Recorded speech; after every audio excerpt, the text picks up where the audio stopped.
ব্রহ্মা নিজের পুত্রী সরস্বতীকে সত্যি কি বিবাহ করেছিলেন? দেবাদিদেব মহাদেব ব্রহ্মার একটি মাথা কেন কেটে নিলেন?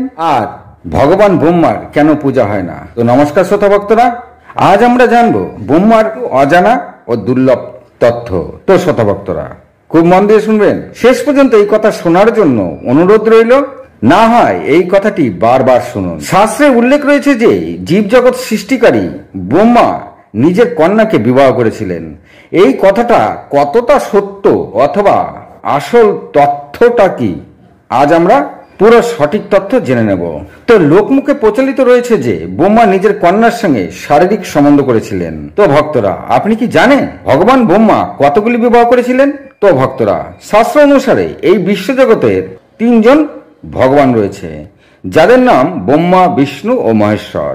তো ভক্তরা, আপনারা সকলেই জানেন যে ব্রহ্মা সমস্ত কিছু সৃষ্টি করেন, বিষ্ণু সবকিছু লালন পালন করেন, আর মহাদেব সবকিছু ধ্বংস করে দেন। তো ভক্তরা, ব্রহ্মাণ্ড পুরাণে উল্লেখ রয়েছে যে আমাদের ব্রহ্মাণ্ডের মতন শত সহস্র কোটি ব্রহ্মাণ্ড বিদ্যমান, আর প্রতিটি ব্রহ্মাণ্ডে একজন করে ব্রহ্মা রয়েছেন, যিনি সৃষ্টি করে চলেছেন, আর যার আয়ুও রয়েছে। আর একটা সময় তার আয়ুকাল শেষ হলে সেখানে নতুন ব্রহ্মা এসে আবার নতুন করে সৃষ্টির কার্য শুরু করেন বা শুরু করে থাকেন। তো ভক্তরা, আমরা এটাও জানি যে ব্রহ্মা শ্রী বিষ্ণুর নাভিকমল থেকে উৎপন্ন হয়েছে। এছাড়া ব্রহ্মাণ্ড পুরাণে এও উল্লেখ রয়েছে যে সৃষ্টির শুরুতে কোনো প্রকার মৈথুন ক্রিয়া ছিলই না, বা মৈথুন ক্রিয়া সৃষ্টি হয়নি। আবার অন্যদিকে শিব পুরাণ অনুসারে বলা আছে যে সদাশিব ও শক্তি যখন এক শরীরে ছিলেন, তখন সদাশিব তার ডান অঙ্গ থেকে এক ব্রহ্মজ্যোতি সৃষ্টি করেছিলেন, আর ওই ব্রহ্মজ্যোতি শ্রী বিষ্ণুর নাভিকমলে তিনি স্থাপন করে দিয়েছিলেন, আর ওই নাভিকমল থেকে ব্রহ্মার সৃষ্টি হয়েছিল। তো ভক্তরা, যখন ব্রহ্মা ধ্যানের মাধ্যমে জানতে পারলেন যে তাকে সৃষ্টির নির্মাণ কার্যের জন্য সৃষ্টি করা হয়েছে, তখন তিনি একভাবে সৃষ্টি করে যাচ্ছিলেন। কিন্তু এই সৃষ্টির মধ্যে জ্ঞানের বা বিদ্যার অভাব ছিল। তিনি যখন বুঝলেন তার জ্ঞানের অভাব রয়েছে, তখন তিনি মন থেকে এক দিব্য জ্ঞানের প্রকাশ ঘটালেন।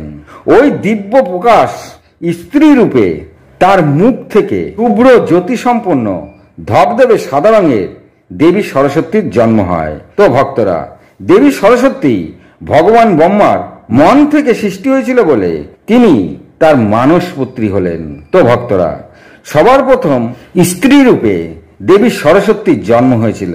আর যখন ব্রহ্মা দেখলেন এই স্ত্রী জ্ঞানের ভান্ডার, তাই তিনি তার সৃষ্টির জ্ঞানের জন্য তিনি দেবী সরস্বতীর সঙ্গে মিলিত হয়ে সৃষ্টি কার্য নতুন করে শুরু করলেন। এরপরে ব্রহ্মা ভাবলেন এই ব্রহ্মাণ্ডে যা কিছুর সৃষ্টি করুক না কেন, সবকিছুতে তেজ, মন ও জ্ঞানের দ্বারাই সম্ভব। তো ভক্তরা, সেই প্রারম্ভে কোনো মৈথুন ক্রিয়া সৃষ্টিই হয়নি, যাতে মৈথুন দ্বারা জগৎ নির্মাণ করা যায়। তাই সমস্ত কিছু ব্রহ্মা নিজের অঙ্গ থেকে সৃষ্টি করেছিলেন। তো ভক্তরা, এখন মন দিয়ে শুনুন আর বুঝুন, ভগবান ব্রহ্মা কোনো স্ত্রীর সঙ্গে মিলিত হয়ে দেবী সরস্বতীর জন্ম দেননি যে তিনি তার কন্যাকে বিবাহ করেছিলেন। ব্রহ্মা নিজের মন থেকে দেবী সরস্বতীর জন্ম দিয়েছিলেন।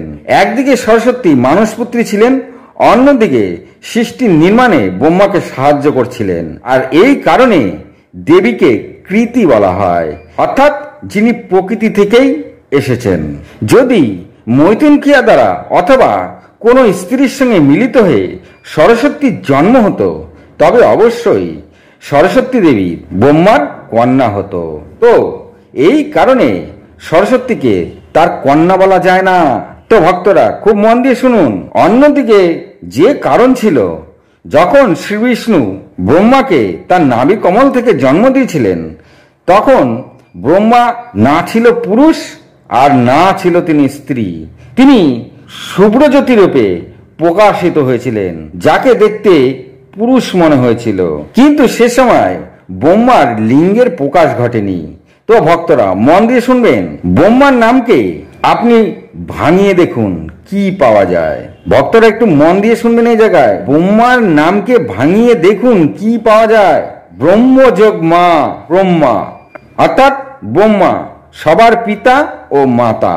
আর ব্রহ্মার সৃষ্টি যখন হয় তখন তার একটিই মাথা ছিল, 4-5টি মাথা ছিল না। সৃষ্টি নির্মাণ হেতু তিনি তার মাথার সংখ্যা বাড়িয়েছিলেন। এছাড়া সৃষ্টির শুরুতে ব্রহ্মা সৃষ্টির মধ্যে জ্ঞানের প্রকাশ ঘটানোর জন্যই আর সৃষ্টিকে এগিয়ে নিয়ে যাবার জন্যই তিনি দেবী সরস্বতীর জন্ম দিয়েছিলেন।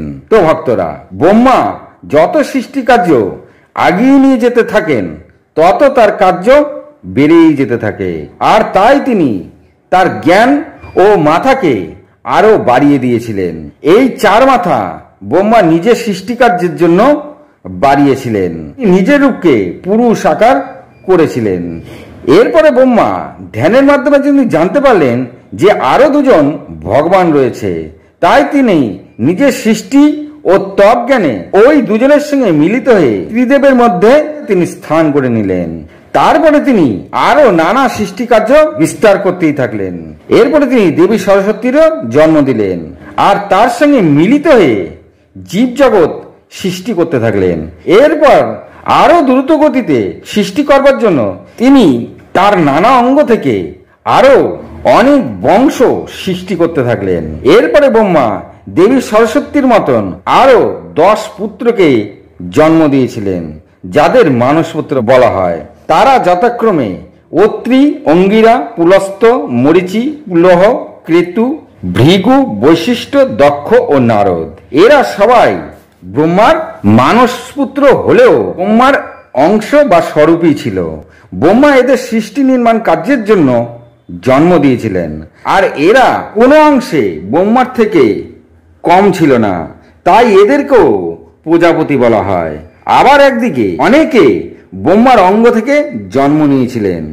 কালক্রমে বিশ্বকর্মা, অধর্ম, অলক্ষ্মী, 8 বসু, 4 কুমার, 14 মনু, এছাড়া রুদ্র, অরুণী, রুচি, কর্দম, পঞ্চশিখা, বরুণ, অন্তরাত্মা, প্রচেতা, হংস, এছাড়া প্রথম মনু হিসাবে মনু ও শতরূপরও তিনি জন্ম দিয়েছিলেন।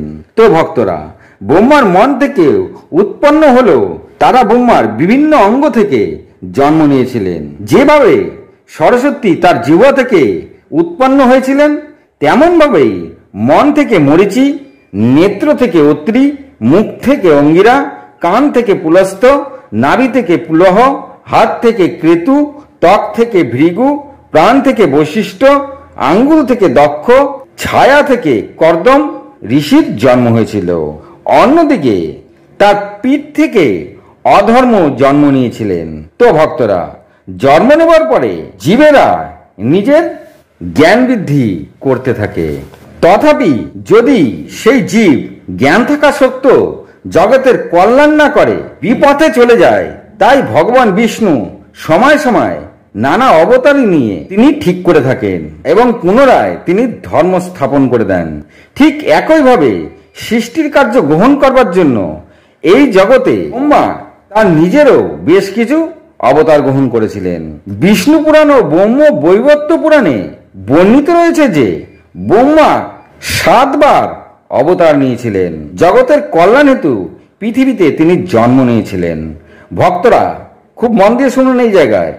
রামায়ণে জম্বুগানকে ব্রহ্মার অংশ অবতার বলে মানা হয়।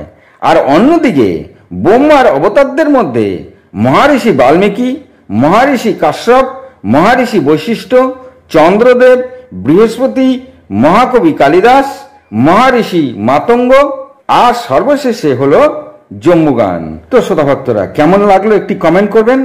ভালো লাগলে অবশ্যই সাবস্ক্রাইব করবেন। ভালো থাকুন, সুস্থ থাকুন, নমস্কার।